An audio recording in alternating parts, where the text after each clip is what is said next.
Ampuliriza nkulamusiza ku nyo najjukiza mando so kina no mwenda akatonyeza CBS FM Radio Buganda Radio Ssaabasajja Kabaka eyabavubuka ab'omulembe omutebi nze Kalule Lameka kulamusa koda kikaziri 10 zokka zimaze okita ku ssaawa M eyakawungezi ku lunaku lwaleero enaku z'omwezi zirima 26 omwezi tuli mu gwa 7 omwaka gwa 2024 programu kirizo bagana kwoli mumanyire ensonga ez'enjawulo ezigana maaso mu ggwanga netuzirambulula n'abakugu bennyini era betugwanidde okuzirambulula nazo n'otambula n'okumanya bingi bikoze amawulire wano mu ggwanga n'ebweru waalyo.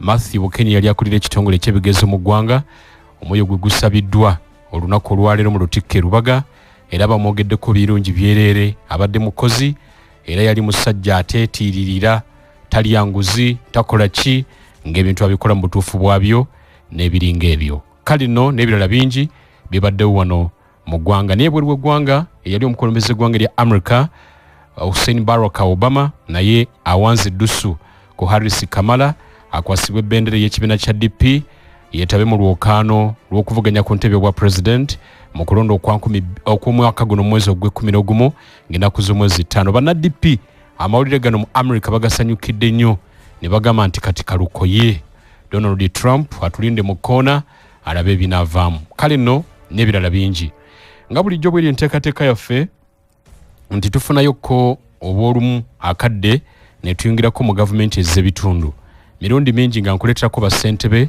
ba disitulikiti ezitali zimu ow'e Kalungu wamufunako wano ow'e Mpigi n'omufunako wano ow'e Kayunga n'abalala tuzze nga tubakyaza wano n'omanya ebintu nga bitambula olwaleero akalimi tukatambuziza bwe tuti ne tugenda tukasuula e Butambala nga twagala okutunda mu buweereza nga bwe butambula mu disitulikiti y'e Butambala era mu studios na Rashida Nambowa ssentebe wa disitulikiti y'e Butambala bingi ebiri e Butambala eno njagadde tubikwate ennyingo ku nnyingo tumanye ekituufu kyekiko ebyo bigenda mu maaso tulamuseeko abatuuliriza ab'emmanduso balamusaako n'ekiramuso ekisinga assalamu alaikum warahmatullahi wabarakatu nze Hajati Sebundi Hajati sikyali Nambowa mwereere nze Hajati Rashida Nambowa Mungu yansobozesa omwaka guno nengenda nenambula ennyumba ye era nenkola hijja nebwetula kaba nsaba kitiibwa Allah agisiime era njagala okutwala omukisa guno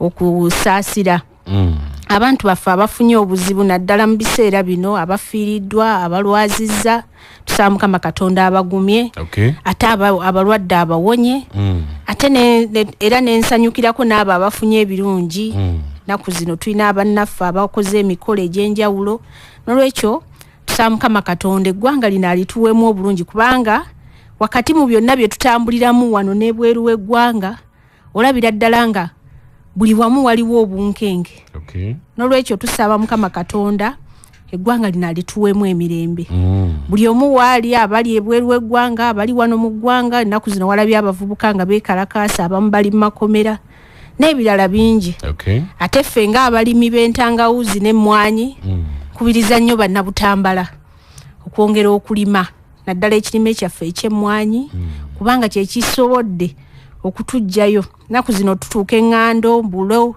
ng'olaba abalimi baffe bali bize balima lwakubeera tufunamu emize egy'enjawulo naddala abaziyoola nga ezimu zikyali ku musiri endala bazaanise ne bazitwala n'olwekyo ndabula abazadde n'abaana baffe olumu abasiiwuka empisa okukola emize bwe gityo ti bwe tunaabakwatako kajja kuba kujuutuka kubanga mu nsi muno tulina kweyisa bulungi mubadde mu kuwandiisa bamemba ba NUP mwamaliriza oli munna NUP ekyo kituufu registration process eno twagitandika emyezi 3 emabega ate ng'ezze etambula bulungi tusobodde okuwandiika bamembers ab'enjawulo era ennaku zino ebitabo byaffe baabiyise biddeyo ku kitebe nga focal person wa NUP mu Butambala twala omukisa guno okwebaza registrar waffe Isaac ne ttiimu yonna ajjazza akola nabo ba registrar b'amagombola ab'ebyalo n'ab'emiruka tugezezzaako okuteekateeka obukiiko bwonna okuviira ddala ku byalo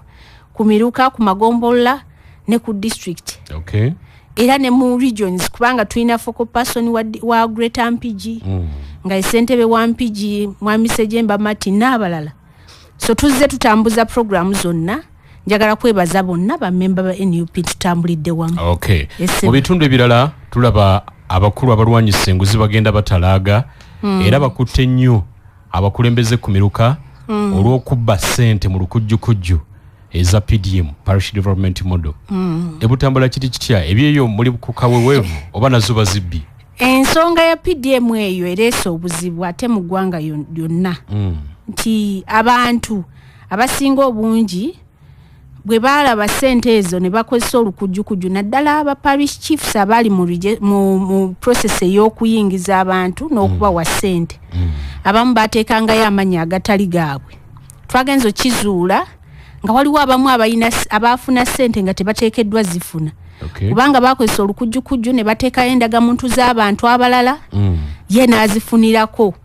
Bw'amala ozifuna ate taziwa oli beneficial omutuufu. Naye njagala kwebaza ttiimu nti kati egenze eddamu okuyitamu okwekenneenya abo bennyini ba beneficiaries abali ku mpapula okulabira ddala oba ddala ssente ze baayogera baazifuna. Ekyokubiri zaakola ki?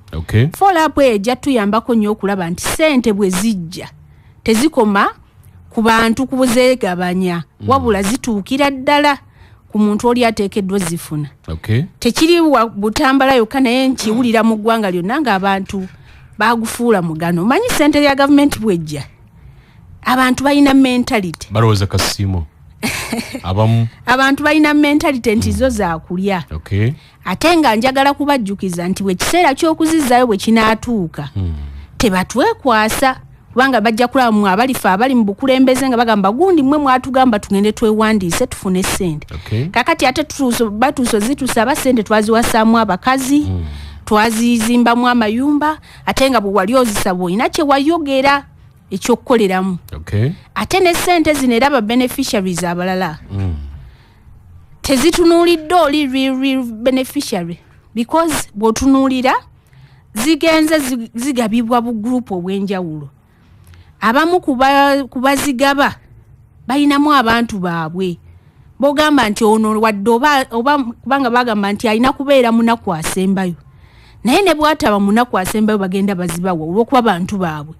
Oli omunaku n'atakola ki nga naawe batunuulidde ssente be tugezaako kirwanyisa naye kinene because emiruka 1,000 emiliyoni 1,000 ku buli muluka oluusi oyinza obutakola follow-up ku buli kakadde akafulumye naye nga tugezaako nnyo okulaba nga buli ssente yafuluma tugikolako follow-up kwani eyagifuna yagikozesa ki. Ampulirize Maduso ku dakiika ziri 18 zokka zimaze okuta ku ssaawa emu ey'akawungezi ka leero. Nze Kalule Lameka programu kkirizo bagaana ndine Hajat Rashid Nambowa ssentebe wa disitulikiti y'e Butambala. Disitulikiti zikaaba nti ensimbi eziziweebwa okukola emirimu ntono tezimala okuyita myaka gy'ebyensimbi naye ate kyenyamiza nti ewuwe Butambala ensimbi eziri mu bumbi nga 2.5 zazzeeyo mu gavumenti. Kituufu? Teziwera naye zazzeeyokko. Ezazzeeyo ziri meka? Ziri 1.5 billion. Kawumbi kamu n'ekitundu. Yes. Bunafu bwani tutunulira gwo omutwe nti ssente ngezo okudda mu gavumenti bubeera bunafu bwa ssentebe n'olukiiko. Ssente ezisooka ezazzeeyo zabadde za seed school. Seed school zitya? Gavumenti bwebawa ssente nga zigenda kuzimba ekizimbe naye ate contract n'erwawo gyawaadinga then nga ziri ku akaunti yaffe tuba tetulina kyazikolera ziba zirina okuddayo kubanga contractor twagenda omuwa contract ng'obudde butambuddeko. Ani alina okugigaba contract ye ffe tugigaba naye approval eva waggulu ku ministry. Yes. Ani yakeerewa? Ministry yalwawo ku approvinga n'olwekyo ne tulwawo okutandika omulimu guno ogw'okukola ki ogw'okuzimba. Twagenda okutandika nga ssente contract tasobola zisaasaanya mu kiseera ekyo neziddayo n'azimalawo ne ziddayo. Bana Butambala ne bazifiirwa. Bw'osobola okyogera naye essente zonna eziddayo ebiseera ebisinga zikomawo mu financial yeddako. Kwa batandikira oba bazizza? So nezino eza seed school zijja kudda. N'endala zonna ezisinga tubadde waliwo ssente era ezaali ez'oggula kompyuta ku seed school y'e Budde zaakomawo. katale ne kabula jimugula computer contractor yafunamu ebizibu ne tutasobola zitransferinga zimutera ku account so sente ezo ne zisigala ku account yaffe financial yabwe yatuka okuggwako ne ziddayo kubanga abakulembeze bakola butaweera nti sente tezigeza ne zisala ziddayo bagwo tuga nti zikomawo naye ate bambagamba nti bwe zigenda tezidda. Ekizibu ekiri ku sente ya government kiri kimu bw'ogisaasaanya nga tuteekeddwa gisaasaanya bakusiba ate ne bw'otagisaasaanya kisingako obutagisaasaanya n'ebeera ku akawunti ng'oteekeddwa obutagisaasaanya bw'oba n'ensonga entuufu n'olwekyo asaasaanyizza ne bamusiba n'akiresse kubanga olina ensonga entuufu mu kiseera ekyo ekirala ne ssente ezimu zijja leeti tufuna okusoomoozebwa mu kwota esembayo okuva mu April, May, June webalirizingira ssente ezisinga obungi kati mugenda okwekanga nga temusobola kukola bye babawadde mu kiseera ekyo ssente zijja leeti nga mubadde muzisaba ebbanga lyonna kati olaba mwene okwota nga tutandika ogenda kulaba lerizi bati bana bagifulumya batugenda nti bata naye ffe tetunnazifuna ziri mu biwandiiko zirabika system tennazituusa waffe naye lerizi bw'etuuka zigenda okujja nga ssente entono ng'ebimu bye mwabala okukola mu kwota eyo poteya kyokka ate ne bazirinda nga financial yeggwako ne bazibaleetera ku luno twafunyeewo n'ekizibu ekirala nti waliwo ne ze twasaba mu kwota ng'eggwako ne tuzirinda bulijjo bwebadde ng'egenda okuggwako babadde nga bazisindika ku 25 ennaku z'omwezi kuva 25 paka 28 naye ku luno bazisindise ne financial year endala ezzeeko naye nga mwazisaba mweri financial year naye okusinziira ku kunoonyereza ku bigenda maaso e Butambala ezimu ku nsimbi ezisinga ezazzeeyo zezo ensimbi ezalina okuyingiza abakozi abapya n'okusasula emisaala gyabwe abakozi be mutaasobola kuwa mirimu wadde nga bannabutambala beetaaga emirimu olw'akakiiko ka Service Commission aka disitulikiti akataliiwo tumaze ebbanga ddene nga tufuna ssente actually bwe twagenda mu kakiiko ka paaka aka parliament omwaka oguwedde nga batuyise okugenda okunyonyola ku ssente era nabo bakikkaanya nti tulina ssente ze tufuna empitirivu waliwo lwe twasaba ssente naye ne bamala emyaka ena nga bazisindika nga ate tetusobola zikozesa nga ziddayo kubanga twazisaba ate ne baddamu ne bazisindika emirundi emirala emeka 3 nga bw'ozikozesa zo zennyini bazikusibira naye n'ekyakakiiko aka Service Commission nakyo kibadde kituufu tekaliiwo abakozi baagala abantu emirimu naye temusobola kugibawa ekisookera ddala ensonga ezo mpanvu zaalimu ebirumira bingi bitya era tuzze nga tugulubana akakiiko n'okukola emirimu egya Service Commission paka we twatuuse ekiseera nga wabuzaayo ekiseera kitono olukiiko olwo luggweeko naye olukiiko lwa Service Commission ku ntandikwa lwatandika n'okukola emirimu kubanga chairperson gwe balonda owa Service Commission etteeka litugamba nti alina kubeera ordinary resident of the district Mwami Mutumba Joseph yes alina kubeera mutuuze ow'ekitundu ng'era alinamu n'amaka ennaku zino we twatudde ne ba stakeholders yakkiriza kennyini n'agamba nti enze amaka gange sigalinamu Butambala talina maka ŋŋando talinaayo maka eŋŋando alinayo kibanja ekyalo kye yali agamba nti kyalinako amaka bakiyita Busisi kiri mu muluka gwa Lugali mu gombola y'eŋŋando natuukayo nze kennyini ne nkubayo olukiiko ekyalo ne kigamba nti tetumumanyi talinayo maka alinayo kibanja era ng'omuntu we yeepaatiika Butambala yawasaayo naye owasa mu kitundu tekikufuula muki mutuuze wa kitundu era lwaki mwe mwalondo yatali mutuuze anti si nze namulonda na olukiiko nalusangawo former chairperson yafuluma ye yalulonda olw'okuba Mwami Mutumba yali mukoddomi we kakati bw'amala omulonda ne tugamba nti asobola okuba ow'ekitundu tumugezese tulabe tumunoonyerezeeko naye era naye yennyini yakyeyogeredde nti si mutuuze waawa we Butambala so mu mateeka talina kubeera chairperson wa Service Commission ng'ab'e Butambala weebali kukwatiramu awo katono nzije 89.2 FM. Ampuliriza Emmanuel Sokoli dakiika ziri 27 zize ku ssaawa M eyakawungezi kalero program kirizo bagana muli Zekalule Lameka. Tuline Hajati Rashida Nambowa ssentebe wa district ya Butambala. Tutunulire bigenda masi Butambala era we tumuliddemu nga tutunulira nti banna Butambala bangi tebalina mirimu naye ekimu kwe balemesa okufuna emirimu ke kakiiko ka Service Commission akataliiwo kubanga abaliko bamemba tebawera balina okuba bamemba 5 ne kuliko bamemba 3 ate nabo abalimu emivuyo ng'ezimu ku nsimbi ezaddayo mu gavumenti zezalina okusasula emisaala gy'abo bandiwereddwa emirimu naye ne batagifuna. Hajati bakulembeze bano balumiriza nti gwe mwennyini gwasibukako emivuyo egya Service Commission okubanga teriiwo mu mateeka kubanga waliwo n'omukyala Gertrude Nakiwala eyali ku kakiiko kano contract eyaggwako tire bakusaba mugize bujja ku kakiiko kano wakiri kubanga gender balance kulina okubako omukyala emirimu gitambule negwe wenyini nti wakiremesa olw'ensonga z'ebyobufuzi.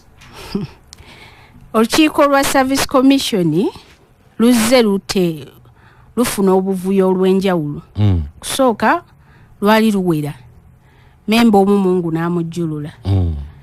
Eyali aliko obulemu Mungu tusaba amusaasire era bw'amujjulula ne lukka ne lutawera. Memba owokubiri najja na gundi ene gwako contract yebwe gwako chairperson aba n'obuyinza obu-renewinga oba obutarenewinga contract ya muntu kusinzira ndoza kubuweereza bw'abalabye so lusite basobola muteekako nnyo nninga naye era nalonda memba yali ajjuza ekifo ekyo lwakuba teyabeera approved mukyala Mariam Namugga. Mariam Namugga? Si Mariam Namugga. Kubaga nti walonda sisitawo. Ate nze ndiwambindi Namugga baba yeddira ki? Nti mumama mugataba mama bwalonda mugandawo ajja tule ku kakiiko ka Service Commission. Ayo simumanyi naye oli Nakiwala okuza obujja contract ye.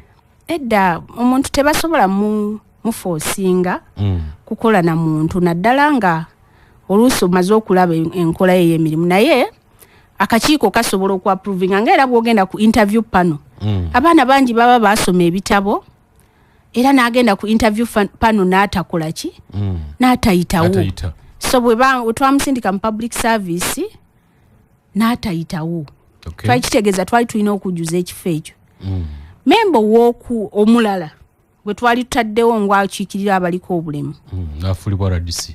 Yafuuliddwa RDC ebiseera assistant RDC wa Kisu.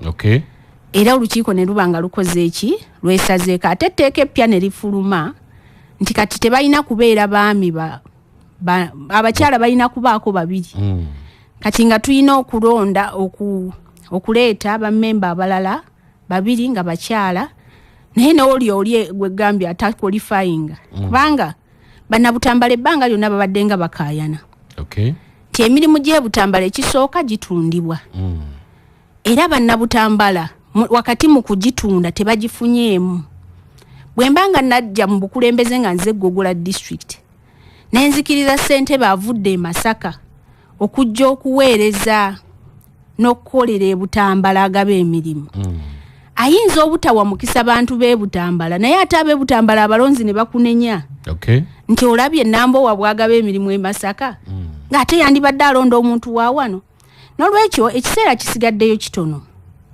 olukiiko luno luggweeko nze njagala kusaba bakulembeze bannange bakkakkane kubanga abamu tugenza okulaba nga balabika balina ensonga ndala ze bavuga ezitali zino ze tulowooza nti ddala bwe tuba nga twagala buweereza butuufu tulina okukola n'abantu abatuufu kigasa kyo okugaba emirimu mu kiseera kino ekisigaddeyo eky'emyezi 6 nomugigaba gyonna ne bagigaba ewalala ne mutafunamu ng'ate musobola okugumiikiriza emyezi 6 ne mutandika olukiiko olupya. Olukiiko luno lwayika mu kiseera ki? Olukiiko okuba nti tekyasobola kukola mirimu ba RCC babalonze ebbanga ki tebannaweza myezi 6 nga balonze ba RDC so luzze luyiika mirundi egy'enjawulo okusinziira ku situation ebeerawo naye nga tulaba nti kinyiga obuweereza ebutambala mirimu tegitambula baagala abasawo baagala abasomesa n'abakozi abalala tolaba nga kinyiga obuweereza bwe kibukoseza osobola okiphrasing bwe otyo n'omuntu ayagala okusiiga ekifaananyi naddala nga kyabyabufuzi asobola okikola bw'atyo naye bwe tuba nga tusigaze emyezi 6 actually olukiiko teruweza mwaka nga lubadde lukola lwakuba nalwo lubadde lutuuka ekiseera ne lwekyanga twatuuzaako interview twayitako interview nga luwera ne batuula wali ne bagaano ba applicants ne batuula ne bajja olukiiko ne lugaana okujja okubakozesa interview era ne mpandiika ne mbakwata ne mbatwala ku public service ne nkola ki ne mbagamba nti abantu bano babadde bazze kukola interview naye bano batuuseeyo nga ba commissioners tebakola ki tebaliyo n'olwekyo ebintu ebimu tusobola obitwala ng'ebya ebimu ebyokusaaga n'ebyokunyumyamu ng'abantu bakitwala bulijjo nti no katukiteeke ku nninga katumuteeke ku nninga akikole naye mu mateeka chairperson wa district asigala n'obuyinza obwenkomeredde okulonda olukiiko waluleetedde tetugaana ebiwaliwo ebibadde tebitambula bulungi ngamba ng'amasomero agamu abasomesa bavuddeyo naye mu myezi 6 bwenjagala ombuulire kyetugenda okuzza oba okutereeza mu kiseera kino okusinga okwonoona kubanga mu district ezimu eziri ziri mu mbeera eno nga mukono bagulubye n'ekizibu kino ekyobutaba na service commission okumala akaseera era nayo bakaba obuweereza nti buzingamye era nadde ndibuziringa nti sente bwe bano obuyinza obujjuza ebifo nga bino eby'abantu ababeera bavuddemu kizibu ki ekiriwo tulina kubajja mu ggulu nti buggulu tetunnatuukayo tubalaba abantu abatuufu abalina okutuula mu bifo bino aba complaining abasinga obungi actually ekizibu ekyo twali twagala kijjawo naye nga bw'omanyi local government nti ebeera nga battlefield ne tugamba naye olukiiko lwaffe we luba teruwera nga lukyalina ebizibu bingi ebyokutereeza lwaki tetuleeta olukiiko olulala olujjudde ne lujja ne lukola emirimu wano mwewole ku lw'empigi twewole ku lwa district endala actually tewali lwa mpigi lukka musobola okuwewola neighboring district etteeka we libagamba kuba waleeta olw'empigi ne balukuba ne bagamba luddeyo era abo bennyini abagamba kati abaraisinga ensonga mbu emirimu giziŋŋamye be baakuba olukiiko olwo ne lukola ki bebuza lwaki tolujjuza ng'olina obuyinza n'abantu obalina tetulina bali competent mu butambala abasobola okujjuza ebifo era bw'obagamba abo bennyini abakyogera nti chairperson wa service commission astepinge down nawandiikira public service nze kennyini ebbaluwa ezitali 2-3 nga tebaddamu nkumba omukulu agendayo n'akolayo ekyenjawulo mugenda okulaba ebbaluwa yo tebagikoze eki tebagizeemu mpaka we nagenda ewa minisita wa local government ne munnyonnyola ne mugamba ekisooka chairperson si mutuuze w'ebutambala oba simu mutuuze yes amateeka gamuwandula n'ebirala ebyaliwo kubanga baali bafunye weeva olukiiko olwo nga luyise emmanju ne lufuna weeva lukole nga naye nga teruwera naye nga by then baali abaami 4 nga tekuli mukyala minisita n'awandiika n'aluyimiriza ate ng'alina obuvunaanyizibwa era mu mateeka yavunaanyizibwa okugaidinga local governments zonna n'aluyimiriza n'agamba no terusobola kukola nga bino ne kino ne kyebitereezeddwa era kyekiwandiiko kye tukyaliko olwaleero luno nga tulinda ebintu bino bitereezebwe bulungi tutambule kwemabegako tulaba nga Haji Kigonga kusinkanye mukulembeze wawawo si mu byobufuzi naye nga nsongera zaali zezimu kisoboka okuba nga kituufu naye yavaawo akitegedde era omukulu chairperson wa service commission kwolwo lwe yayatula nti si mutuuze era ne lawyer Haji Kigongo bwe yajja naye yagamba nti bw'ataba mutuuze wa kitundu senga batuwaabira guba gutusinze kati okutuusa district ku ntata y'okutuwaabira wakiri tugume so kati tulinde mpaka mwaka gujja tulinda kiringa emyezi 6 olukiiko luddemu lukolwe twete olukiiko olupya ampulirizo oli kumandu sensonga yo kati gikomyawo olwakadde kubanga bingi ebiri ebutambala era bakwemulugunyako bakulembeze banno bagamba nti Hajjat Rashida asosowaza basiraamu buli kimu basiraamu mbwalonda n'omumyukawo naye akabonera akakulu kaali ka busiraamu nga tofudde na ku nsonga za buyigirize mbwe ekyo nakyo kizingamiza emirimu omumyuka wange kituufu musiraamu naye mu butambala setting yayo nga seekwekeredde muntu yenna Butambala y'abasiraamu ebitundu nga 7.5 ku 100 basiraamu. Omumyuka wange teyajja by coincidence. Nze navuganya mu kalulu ka 2016. Omumyuka wange ne musuubiza mu kalulu kali akasooka. Nti kola nnyo ogenda kubeera mu myuka wange. Bwe nayitawo. Bwe mpitawo gwe mu myuka wange. Soka tofa kubuweereza oli mu kusasula. Nedda mu by'obufuzi mubaamu okwesuubiza. Omuntu akole omwawading. Ali kumpeera kati. Era bwe naluzinga mu kalulu ka 2016. Ye yayitawo. Najja mu kanso n'abeeramu emyaka 5 nga talina kifo kyonna kyakoze eki. Ne tulwana n'embeera mu makooti n'ebirala paka lwe twatuuka mu kalulu kano. Nenziramu ne mugaa nti lwana. Kubanga n'abantu abeesigwa mu bukulembeze batono. Osobola okugamba nti kannonde gundi oba gundi naye nga si mwesigwa. Ebyobufuzi bino omuntu yandibadde yeegendereza nnyo abantu naddala balonda okutambula nabo.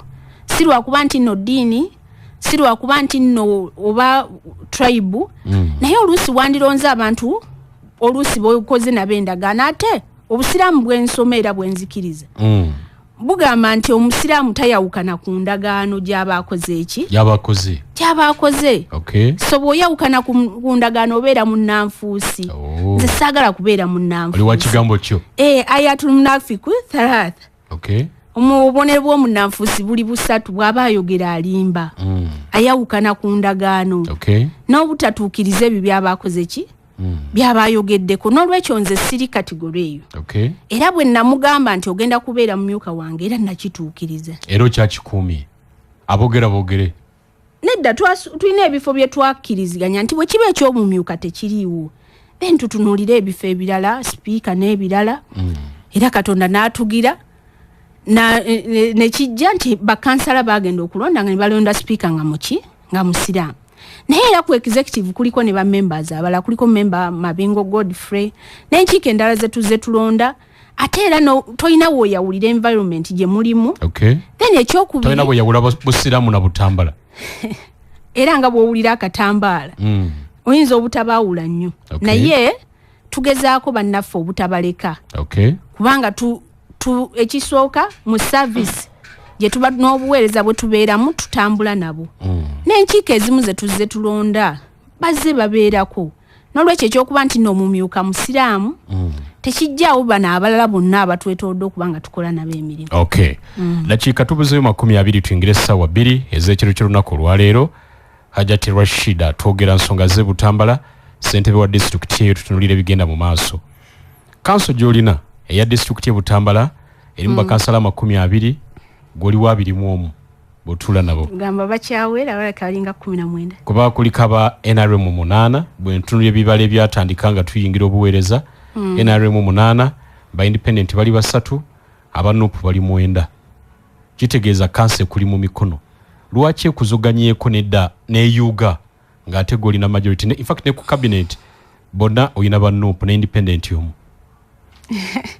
Kiki ekiyuza cabinet yote nga amaanyi gandi kubadde mu ttaano. Cabinet teyuga etambula bulungi.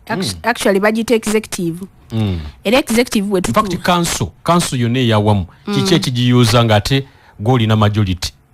Okusooka bwe twali tutandika nga tuyingira ku district twalina bakansala abamu be tuteetegereza bulungi gamba nga tulunga tutandika okulayira n'ebirala. Abamu twabawa kaadi ndowooza olw'okuba ekibiina kyali kipya ekya NUP naye nga baali bammemba ba NRM kakongoliro. Era bwe batumala obbawa kaadi ne bayitawo ng'aba NUP bajjayo kalaazi zaabwe entuufu ne bebaani be bewagira. So gwoyinza okuba olina omuwendo gw'abantu 8 NRM 8 NUP 9 independent 3. Oyinza okuba olina abantu 8 gwe muwendo naye ng'ate basukka 8 kubanga bazze abamu babadde mu bukulembeze nga beesimbirawo mu kaadi za NRM. Balaba bagudde nnyo ne baagala bajjeko mu NUP balaba oba banaawangula. Katonda n'abawa omukisa ne bawangula. Wasigazaako bameka ku 9 aba NUP?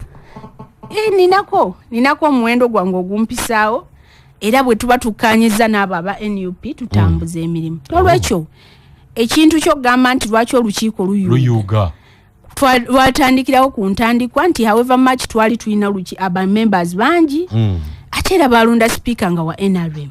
Okay. Kati bingi bye tuzze tusika naye omuguwa olw'ebigenderwa byabwe n'okunooza nekiri ekyokugamba nti naye ddala kubanga ya Butambala yalimu NRM munene nnyo. Okay. Naye surprisingly NUP newamba era kati NRM eri ku ludda oluvuganya. Okay. Eri ku ludda oluvuganya mu Butambala. So we are the government. Okay.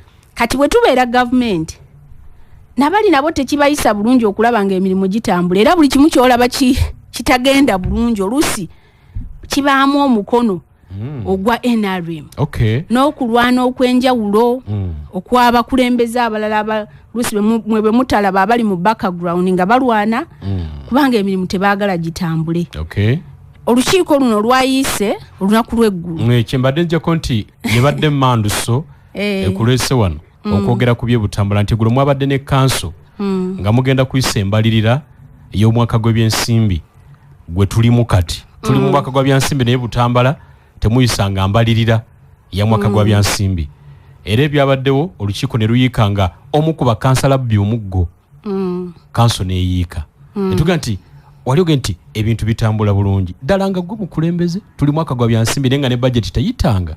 Olukiiko olwo olwabaddewo olunaku lw'eggulo ekyennaku nti nabadde nina emirimu emitongole gye ngenzeeko Nakasongola era omumyuka wange avunaanyizibwa butereevu okukola emirimu gyonna gya government business nga bw'ateekeddwa ogikola ne executive team era baabaddewo bulungi nnyo mu kanso. Naye nga bwe nkugambye tuyina oluusi ebirowoozo bye tulowooza ne sipiika kubanga sipiika bwe muba munagenda naye mu lukiiko oluusi ate abantu batera okwefuula n'ajja n'ebirowoozo bye n'agamba yasooka tugamba nti nze buli kimu ekyange njagala kikolweko. Kawo n'anoonya amafuta yagala buli kimu bakikiryalinge ne bamukolera buli kimu n'ekikola ki nekigwayo n'agamba ye kati biweddeyo kati ngenda kuyisa budget. Actually emakka nagenda mu gwa mukaaga nga mukaaga.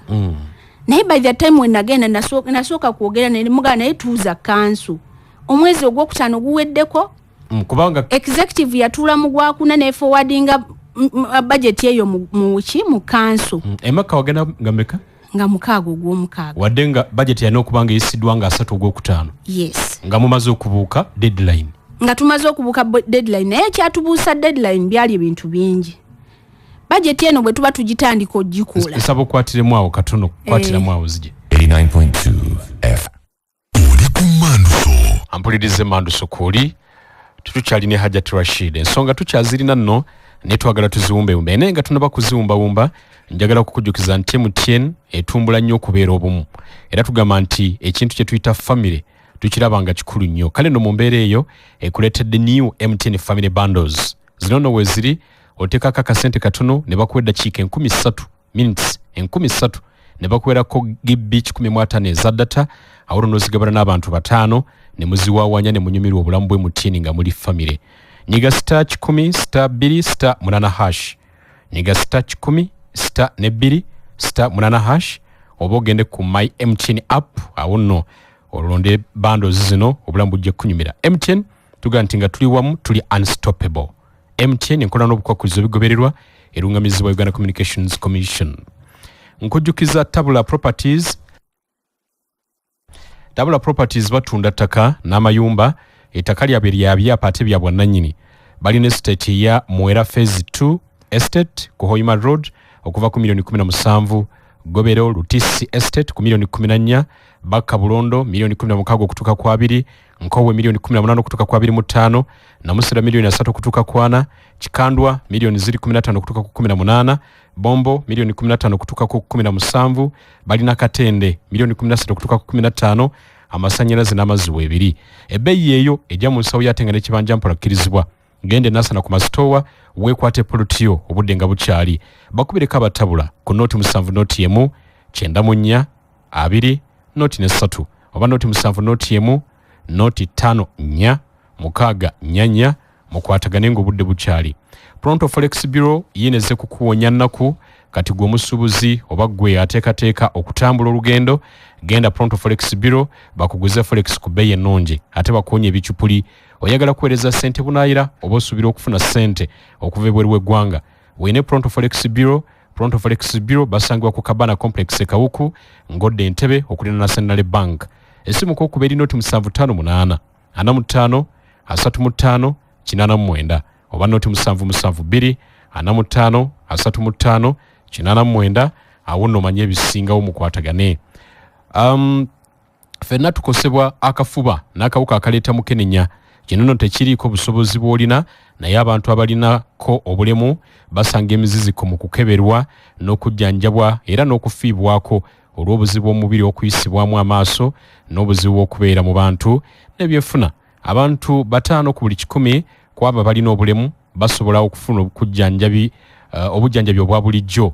Okukeberwa n'okujjanjabibwa ng'obudde bukyali kitaasa obulamu. Tokkiriza bulema kukusigaza amabega, funa empeereza ku kafuba n'akawuka ka mukenenya okuva mu ddwaliro lino erikuli okumpi. Okumanya ebisinga okubira ekitongole eky'ebyobulamu ku nooti 8 noti 10 nkaaga noti 8 noti 10 obubaka buno bukutuusibwako ekitongole eky'ebyobulamu n'obwagizi okuva mu Adifa Uganda ne Stop TB Partnership. Nga tudde wa Hajat Rashida njagala kukujjukiza banafu aba Chapa Enterprises bakuletedde sabuni agenda okukuteeka akamwenyumwenyu ku matama. Sabuni ayoza ow'omuti egulidde erinnya ennaku zino ye Jama White Washing Bar Soap. Atukuza nnyo engoye mweweevu mu ngalo, alina akawu kalungi ne bw'omala okwoza engoye bazigolera akasigalamu ate taggwerera mangu, omuti munene. Jama White Washing Bar Soap ye sabuni asinga obulungi ensangi zino ku katale, ate era munnaye ne bugerageranye ebbeeyi ate yakkakkamuuko wansi okusinza ku bbeeyi ya sabuni omulala ate nga yasinga obulungi ensangi zino. Ate sabuni gw'olina okunaaba n'otaddamu kulowooza ku sabuni mulala yenna ye Lanzo Bathing Soap. Ali mu bika eby'enjawulo: Lanzo Bubbly Blueberry, Lanzo Vanilla Raspberry, Lanzo Ice Cream Menthol, Lanzo Antibacterial, balinayo coconut. Oyo naati mulungi nnyo ku lususu, mu abakyangula yagala kukola lususu lwonna lubeerenga kalinga ka baby. Coconut waabwe mulungi nnyo. Sabuni wa Jama Washing Bar Soap ne Lanzo Bathing Soap asangibwa maduuka gonna ne supermarket. Mugezeeko tujja kwejjusa gwe wogenda baga njagala Lanzo bajja kumukuwa, njagala Jama bajja kumukuwa, obulamu butambule. Hajat Farida Rashida, yes, wetuumuliddemu gugamba nti wali ogenda ku hijja mu gw'omukaaga nga maze okubuuka ennaku 3 ogwokutaano omulina okuba nga muyisiriza budget. Wadde nga wagenda ku hijja twayingira omwaka gw'ebyensimbi guno naye era budget teyisibwanga.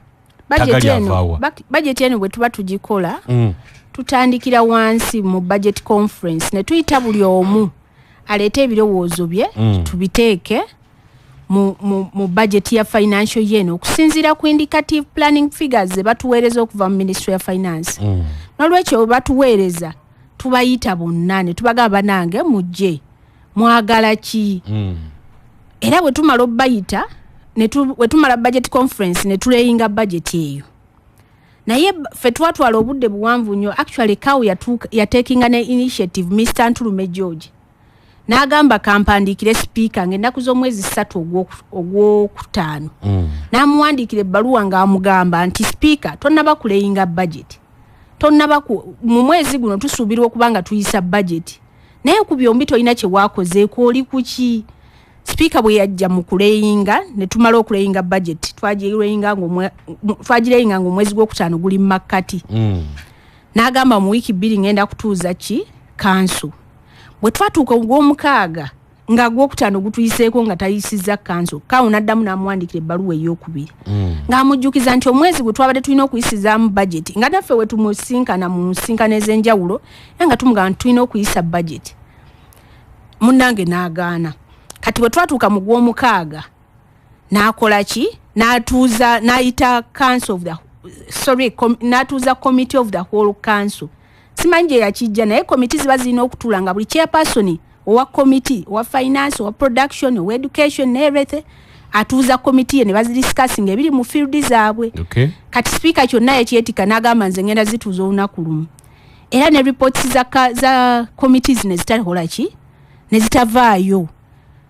Bw'amala zituuza olunaku olumu ne tulowooza nti agenda kutuuza kanso. Tugamba waayo oli kuki?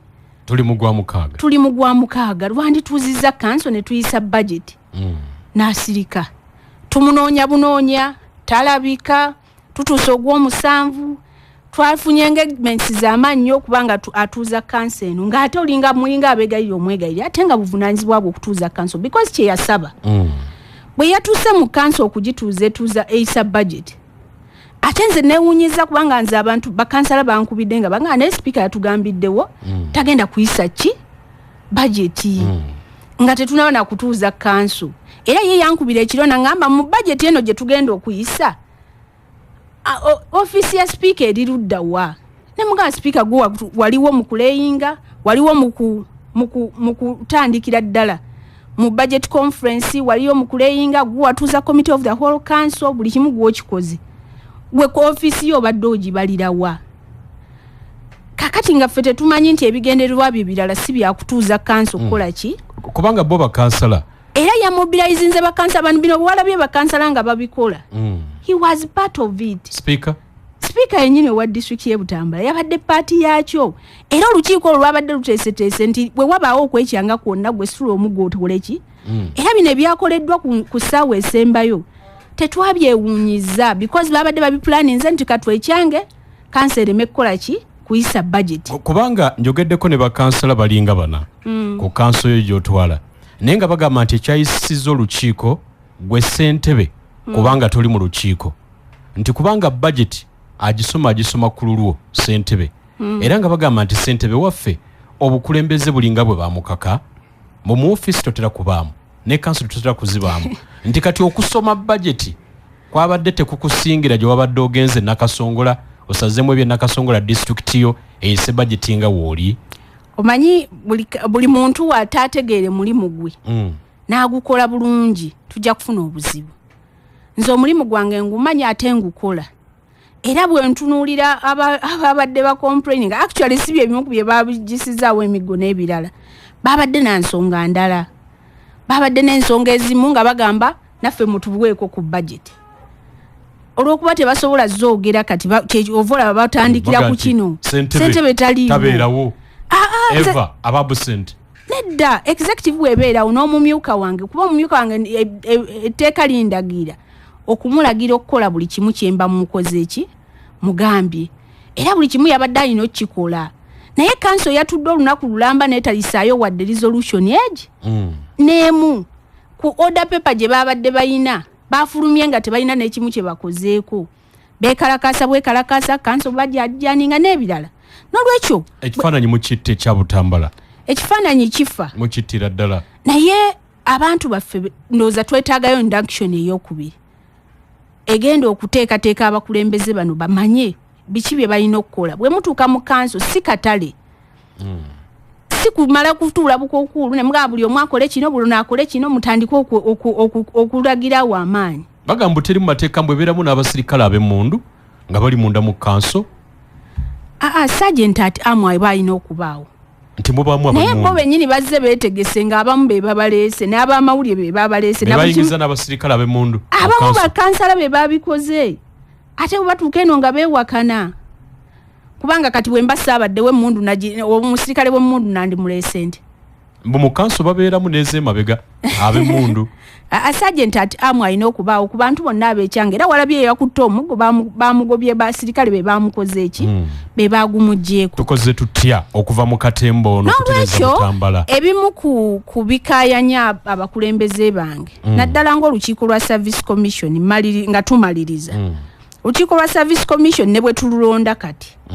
ne lutereerera ministry yatuwa guideline ne freezinga recruitment zonna ekyo ndowooza buli omu akimanyi tukiwadde emyezi 6 ne bw'otakiwa myezi ne bwe tulonda kati recruitment yayimirizibwa omwaka mulamba so ne bwe tulonda olukiiko ne lubeera approved era tetugenda kukola mirimu budget eyisibwa ddi budget kubanga kati tuli mwaka gw'ebyansimbi ne tuli mu katemba budget tugenda kugiyisa ddi budget eyo ekisookera ddala tuli mu nteekateeka eraba nga budget eyita ddi oba tutya because ba auditor temukolanga KCC bwe bakola minisita n'agitwala butereevu cui abakulembeze beerumaluma twandyagadde obikola bwe tutyo naye ate tugenda kuyita mu mitendera egiyitwamu okulaba nga bwe kinaaba kiganye muli mu ntalo kale waakiri minisita n'akikola naye tuli mu nteeseganya ez'enjawulo okulaba nga sipiika akola kyateekeddwa okukola bwe kiba kiganye then tubeere ne plan B oba C. Okay. Naye nga budget yonga yo kubanga ba external auditors we bajja baagala minati ya council gye musinzirako okukozesa n'okugaba ssente. Okay. Otugeze emisaala okukola enguudo okukola amasomero kati ebyo na minati baba bajagala ya council. So tetumanyi kiseera ddiwe neyitira nenge ejja kuyita nze nkakasa. Entalo z'ebutabaalo ogenda kuzikola otya okuzimalawo kansa eyuga mulwana sipiika kati olaba mulina olutalo ne sipiika oluli munda sipiika ebintu bino byonna mugenda kukivaamu mutya kino? Of course tulina okutuula ng'abakulembeze naddala abatwala enkiiko eza waggulu kubanga nze ntwala executive ye atwala council tuba tulina okutuula. Olumu we tutuula naye ne tugaana okukkanya era mugamba nti ekyo kyokoze kikyamu. Okay. Wanaaba mpozi agaanye okuwuliriza tunatuukira ku step eddako. Naye nga tugezezzaako engagements ez'enjawulo okumusinkana ne tumugamba no tuuza olukiiko. Okakatibwako okutuuza olukiiko ate ng'olaba amobilizingayo abantu abalala bakole ebirala. Okay. So tugenda kumwengeginga kubanga ffe tuliwo kubanga tutereeza so si kwonoona. Okay. Then n'ekirala kye bageddeko ekyaba heads of department abakulembeze okubanga Butambala ebeeramu abasiraamu tutwala abasiraamu. Siraamu bokka basiraamu. District ye Butambala erina aba heads of department abawerako. Okay. Buli field erina head wa department naye bonna era si basiraamu naye tukola nabo. Kaawo waffe bamuyita George Ntulume tukola naye bulungi n'abalala bonna tukola nabo because council terimu bantu basiraamu bokka ne ba councillors abatali basiraamu tutambuza nabo emirimu. N'olwekyo abakiteekawo nti tusosola mu ddiini tusosola mu ki balabika baagala okutambuza byabufuzi byakusiiga mpalana naye nga tukola emirimu ssebo. Nga tumaliriza nga nkusibula essimu zino Kasujja yingini Kasujja akyazitereezaamu nandibadde njagadde nnyo okuwayo amasimu naye bakyagatereezaamu tegaliiko. Waliwo ne bassente babemulugunya nako kakagenderumu ssentebe wa Kibibi Sub-County Kalamba Town Council Ngando Sub-County ne Budde nti balina ensimbi zaabwe ze baasaba akawumbi kamu nga bayita mu Minister Kasolo bakole enguudo n'okwegulira ku ntambula n'embwe ezo nazo ssentebe wazisise n'ozijja gye bali ate n'ozinyiga mu budget ya district yewamu mbona waliwo akavuyaawo. Essente ezo lyose n'ozoogerako era nabadde so surprised okulaba nga basente batuuse ku level eyo. Wazisise n'ozibajjako. Nze sina capacities ka sente actually sente bwe ziba tezirina kujja wange era tezijja. Naye ate sente ezo ziri ku force on account ekitegeeza nti tuba tulina kufuna ba contractor ne ba suppliers ab'ebintu ebimu. Okay. Naye kugombolola ne ku town council bulijjo tubadde nga tukola emirimu gyayo. Mu magombolola tebalina procurement department egenda kukole contracting abakola ki. Okay. Bayinginiya ba sente ezo ng'ogyeko ekyo accountability yonna eya sente ezo egenda kuba ku district tegenda kuba ku magombolola. Naye bwe twali tukola budget eya financial yeeno gye tulimu twagenda buli gombolola kweze gombolola esatu ezaafuna sente kuliko Ngando kuliko Kibibi kuliko ne Gombe Town Council. Okay. Ne tukompealinga n'abakulembeze abo bennyini bwe twatuula nabo nga tubagamba nguudo kize mwagala tuteeke mu budget tuzibakolere. Because mmwe temulina right ezikola ki lwakuba nti nno bo kye babadde baagala kuziteeka ku akawunti zaabwe. Essente ezo nze nazirabye nga bwe kinaabanga balaba nga tezisobola zigira kubanga bayogedde ebintu bingi. Nambowa yagende wa minister n'azijja ku akawunti yaffe n'aziteeka ku akawunti ya district agamaanyi sigalina era sirigafuna agasobola okugjayo sente ku akawunti emu okuzizza ku ndala. Okay. Ebirala byonna tugenda kutuula n'abakulembeze abo tutandika okukompeyalinga mwagala ki kubanga ennaku ezo natulako ne meya w'Ekibibi nenjogerako naye yali ne speaker waayo ne bakansala abamu nga tulina district engineer nga tukubaganya ebirowoozo ku nguudo ne chairman w'Engando nayogerako naye ku nguudo kizaayagala tukole ne bayinginia ne batuula naye ne bamugamba nguudo kizooyagala tukolere mu financial yeeno ye kennyini n'azireeta bw'amala ozireeta bwe yategedde nti ate ziri ku district ate najja agambe nti lwaki district yezikola ki yezitwala naye ate bwe tunaaba tuza accounting era ffe be bavunaana si ye. Okay. Bwe tunaaba tugenda mu kakiiko ka parliament akapaaka nze nja okusituka ngende nekaawo onyonyolere sente ezo. Nyonyolere sente ezo tebasobola kuteekako kyakuzinnyonnyolera ng'ate tosobola zikola ki zisaasaanya. Ssentebe akadde kagamba nti weewaawo nsaba osibula batuuliriza nkutoddeyo e Butambala ate tugende mu bwavu mu purogoma. Njagala okutwala omukisa guno okwebaza CBS FM n'Obwakabaka bwa Buganda olw'okunkyaza nze Namboowa ssentebe w'e Butambala. Era mu ngeri y'emu njagala okwebaza abadde bawuliriza naddala ttiimu yange ey'e Butambala, technical ttiimu yonna ng'ekulirwa Kaawo, Mr. Ntulume George ne Mwami Nkunyingi Juma. Bakoze omulimu gw'amaanyi okulaba ng'emirimu gitambula. Butambala si gy'osanga ng'erina amakubo amabi, ng'erina amasomero agali mu mbeera emirimu gyonna tugezaako gikola wakati mu mbeera gye tulimu. Era abantu beebuuza nnyo nti ssentebe ng'alwanye nnyo okulaba ng'asitula ekifaananyi kya Butambala. Naye munnange wakati mu kukola emirimu era tubeerayo n'abakaayana somehow naye tugezaako nnyo batereza. N'olwekyo njagala okwebaza ttiimu gye tukola naye emirimu. Era naye ngisaba n'abakulembeze bennyini mbeebaza kuba tuzze tutambula ng'oggyeko buno obumulumulumu owazzeewo naye tugenda bumulungula buggwewo. Njagala kubeebaza ate n'okubasaba nti tutambulire wamu because entalo tetulina kye tugenda zifunamu. Tulina okuba nga tutuula wansi ne tukolerera Butambala ne tugiteekerateekera ne tugitumbula. Bwe tunaatumbula entalo era tugenda kubeera mu ntalo paka. Ekiseera kituuse ekyabalonzi okutugamba nti gundi obadde okola ki? Okoze emirimu ki mu myaka 5 gye twakola ki? Contracting eweddeko. Gye twakuwa. N'olwekyo buli omu yeetunulemu byasobodde okukola. Bw'oba okoze birungi bajja kukuzaayo ne bw'oba okoze bibi ajja gamba bajja kukulamula. N'olwekyo ekiseera ky'okutulamula nga kituuse buli omu agenda kuteeka wansi byakoze ffe tugamba nti yamumalukiyama Katonda agenda tutulamula. Naye ne bano abalonzi abatulonda nabo batulamula.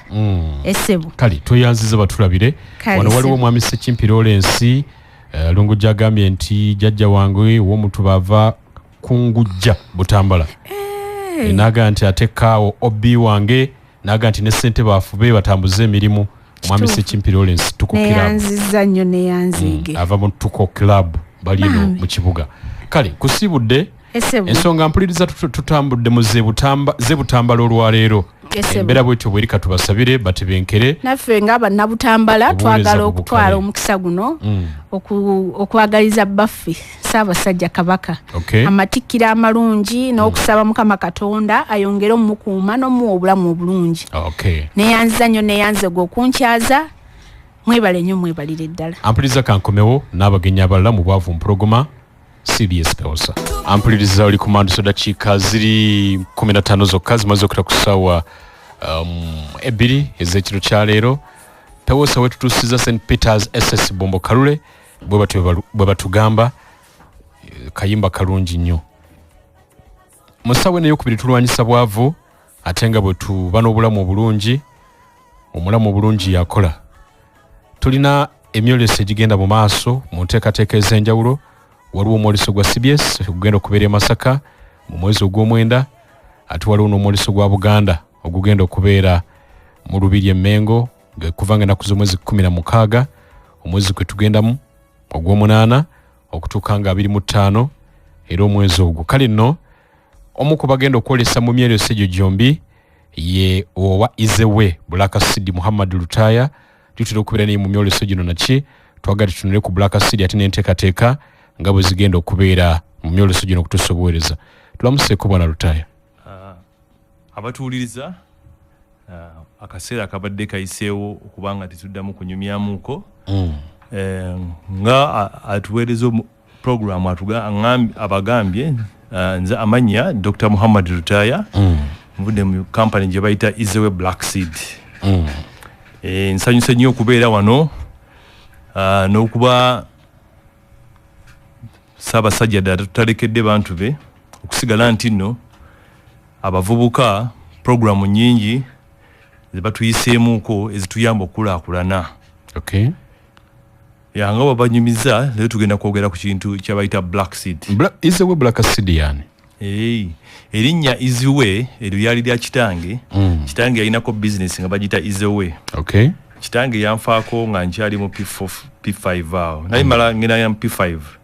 Kati ne mugamba engeri yatandise erinnya eryo naye kanjitandikireko nkole ekintu kiyinza okuba nti nno ulemba mbera awo nga ndi down nenjukira nti no muzeeyi yateekangamo amaanyi ngeri gyanjigijja kuzaamu buli kyenkola kyonna kiriko easy way era waliwo ne easy way barbers kati eno easy way black seed easy way black seed yetuleese wano ensigo ya butonde esebo musangibwawa tusangibwa ewandege ya Katala awo edduuka liri ku level 2 namba edduuka eri 63 oba atazaawo osobola otugulako ne ku Jumia onyiga Google Black Seed and Jumia era kwali era nobo esimu yaffe oba konta ebintu byaffe bikubuzeeko onyiga munyizi Black Seed in Uganda muganda wange nze nebaza nti nno abantu bankulembeza waggulu eyo onyiga Black Seed ne mu East Africa nze kabwejumbira Black Seed kiki Black Seed ensigo ya butonde emaze emyaka 14 ngeri ku nsi nze mukunoonyereza kwange kuba nkozesa Black Seed okumala emyaka okubanga nkozesa buli kanaku maze emyaka 8 naye omubirimu guno ngumazeemu emyaka 12 ate nga nkola kintu kimu kyokka wekiti era leero nsobola okubaayo ne ngamba nti nno anze asinga okutegeera kigambo kyenkozesa kinene nnyo nti nze nsinga okutegeera Black Seed naye mbutuufu ddala oba ogezezaako okunoonyereza ebikwatagana ne Black Seed namukugukamu mazeemu kebbanga era kyovola abamu bayinamu ka leaflet akapapula ketwiroga kabeerako endwadde zibeerako testimonies abantu batubuulira every now and then olina akubuulira njikozesa kino neekola weti kati kambazeeyo okutegeera Black Seed Black Seed nsigo ya butonde emaze emyaka 14 ngeri ku nsi erina ne references nyingi wengattira ebigambo ebyo wetunazaako ebigambo ojja kuba obitegeera nti ogenda mu Bible ogenda mu Isaiah 28:25 yene ensigo gye bayita Black 10 era mweri Black 10 mu kitabo ki Isaiah 28:25 ojja kwongera okusoma kaawo kati era waliwo omukyala bali bamuyita Queen Cleopatra yali queen wa Egypt oyo omukyala yalina lulungi nga ine enviiri nnungi nnyo abantu baabuuza ekyama yakozesanga ki abantu bagenda kizuula yakozesanga Black Seed era mu abantu bedda waliwo king bali bamuyita King Tut abantu bedda bali balowooze bagendanga okufa bajja tereka ebintu babikozese mu bulamu obulala so ba archaeologists bana science bagenda mu empukuye basangamu akacupa ka Black Seed nga katerekeddebwa emyaka 3 so ayinamu ko properties okuba nti naine preserving yekka kati wetuveeyo ku side y'abasiraamu ono gwe bayita Herbert Sauda era ali eyo musiraamu yenna atuwuliriza omuntu ewakaawe alina okubaako n'ensigo eno eno ensigo omubaka sallallahu alaihi wasallam bamuwulira nti ayogera nti ejjanjaba endwadde zonna okugyako okufa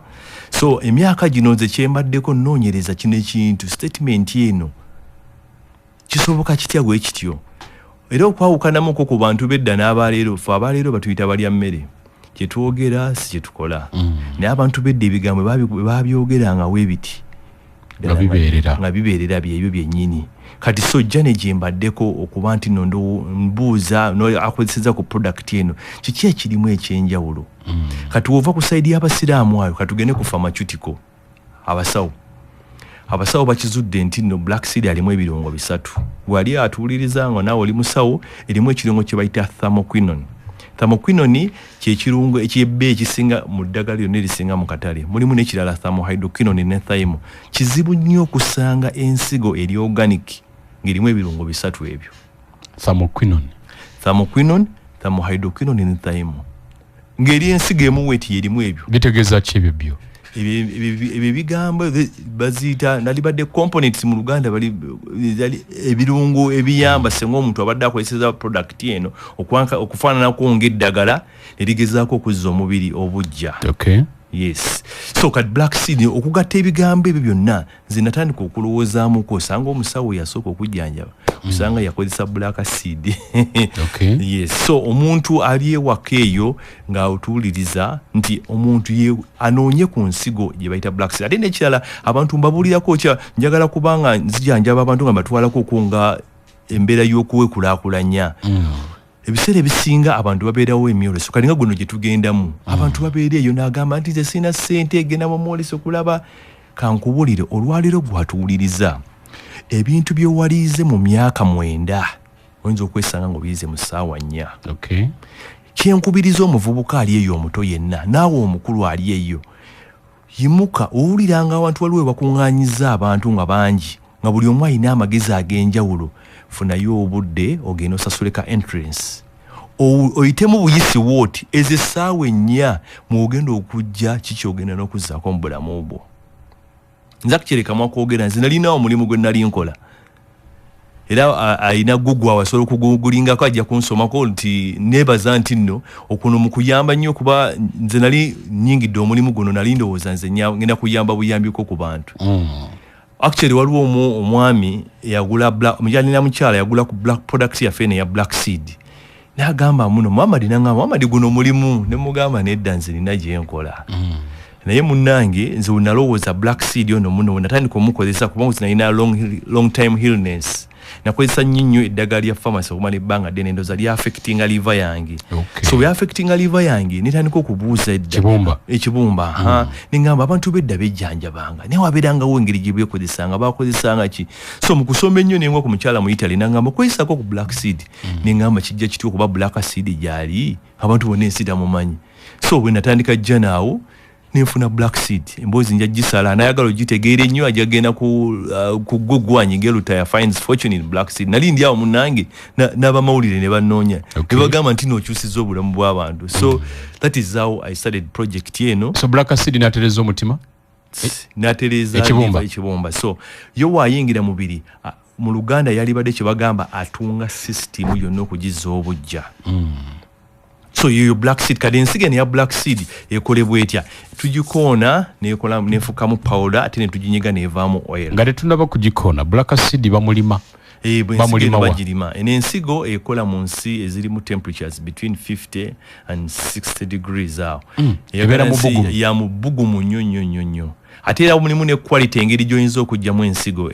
tezifaanagana era ojja tulaba kubanga abantu olwaleero ngeri njedudde mu mulimu guno abantu balinza okugamba yabika black seed akola so buli omu amala gatomera black seed naye black seed omutuufu omulaba ndoza gwe tuli nawe olaba ekintu kye bayita gold black zaabu wa black wali omulabyeko ndoza omulaba omunyenya wabeera omunyenya n'abeera zaabu wa black otegeera kiki kituufu so oli oyo omusanga nti n'agamba nagula black seed naye alinga olive oil black seed tafaananangako olive oil omulaba nga alimu akayero awo olina okutandika okwekanga n'ogamba kino kyenkola ki kyengula si kituufu ali n'ekirala oba ogula product eno yita mu bantu be bamanyi kati nga nze product yange National Drug Authority egimanyi omanyi omuntu abumomba wayo obukodyo oba ekintu kyoyagala okugula funa engeri gy'oyinza okubasenga waliwo obuzibu osobola okutayiza omuntu oyo n'ogamba sikusinga wali erimu abadde atambula ku luguudo munendigula tulina wotandikira neggwaguze omuntu gwomanyi otegeera nti nno wafunawo obuzibu osobola okukola ki